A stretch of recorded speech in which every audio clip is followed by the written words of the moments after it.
Chapitre 15. Samuel dit à Saül: C'est moi, que l'Éternel a envoyé pour t'oindre roi sur son peuple, sur Israël. Écoute donc ce que dit l'Éternel. Ainsi parle l'Éternel des armées, je me souviens de ce qu'Amalek fit à Israël, lorsqu'il lui ferma le chemin à sa sortie d'Égypte. Va maintenant, frappe Amalek, et dévoué par interdit tout ce qui lui appartient, tu ne l'épargneras point, et tu feras mourir hommes et femmes, enfants et nourrissons, bœufs et brebis, chameaux et ânes. Saül convoqua le peuple, et en fit la revue à Telaïm. Il y avait 200 000 hommes de pied, et 10 000 hommes de Juda. Saül marcha jusqu'à la ville d'Amalek, et mit une embuscade dans la vallée. Il dit aux Kéniens: Allez, retirez-vous, sortez du milieu d'Amalek, afin que je ne vous fasse pas périr avec lui, car vous avez eu de la bonté pour tous les enfants d'Israël, lorsqu'ils montèrent d'Égypte. Et les Kéniens se retirèrent du milieu d'Amalek.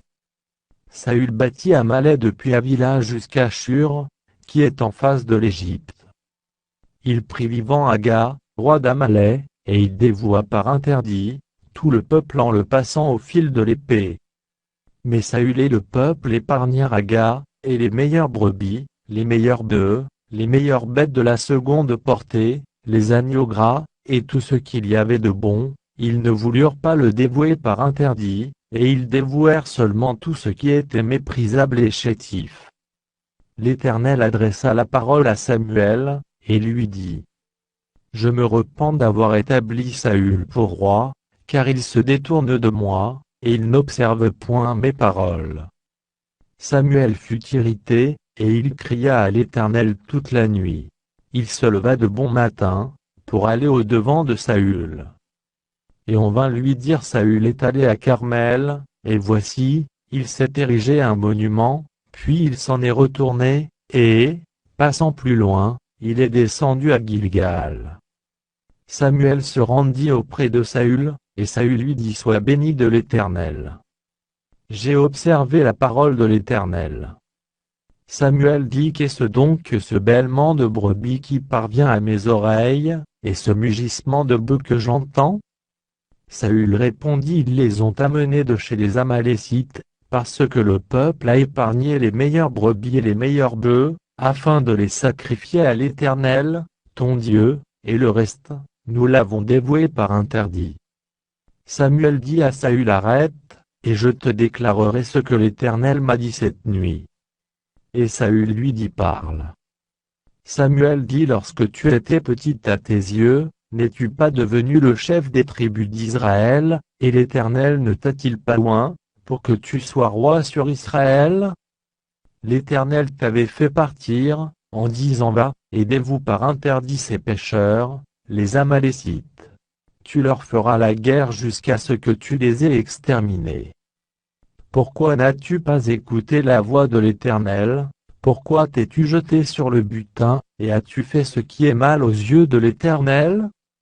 Saül répondit à Samuel: J'ai bien écouté la voix de l'Éternel, et j'ai suivi le chemin par lequel m'envoyait l'Éternel.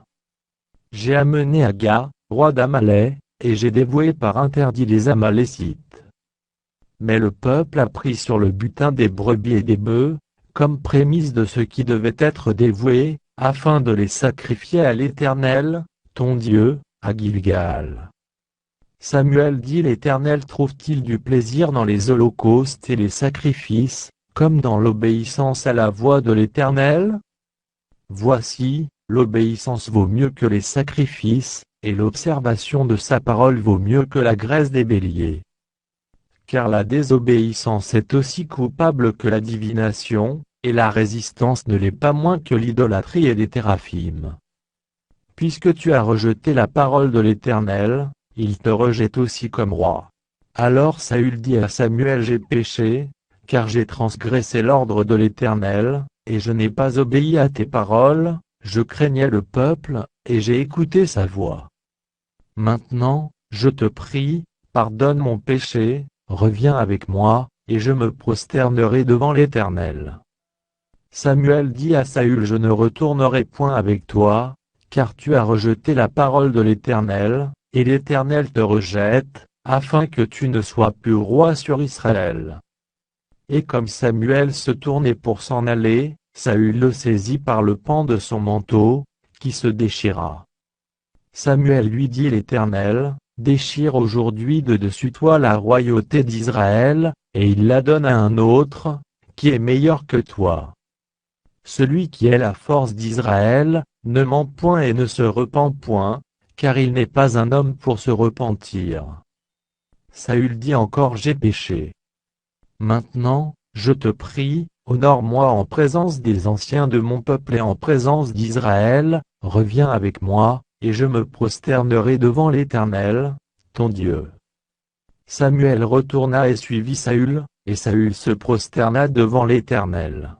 Puis Samuel dit: Amenez-moi Aga, roi d'Amalek. Et Aga s'avança vers lui d'un air joyeux, il disait certainement: L'amertume de la mort est passée. Samuel dit: De même que ton épée a privé des femmes de leurs enfants, ainsi ta mère entre les femmes sera privée d'un fils. Et Samuel mit Aga en pièces devant l'Éternel, à Gilgal. Samuel partit pour Rama, et Saül monta dans sa maison à Gibéa de Saül. Samuel n'alla plus voir Saül jusqu'au jour de sa mort, car Samuel pleurait sur Saül, parce que l'Éternel se repentait d'avoir établi Saül roi d'Israël.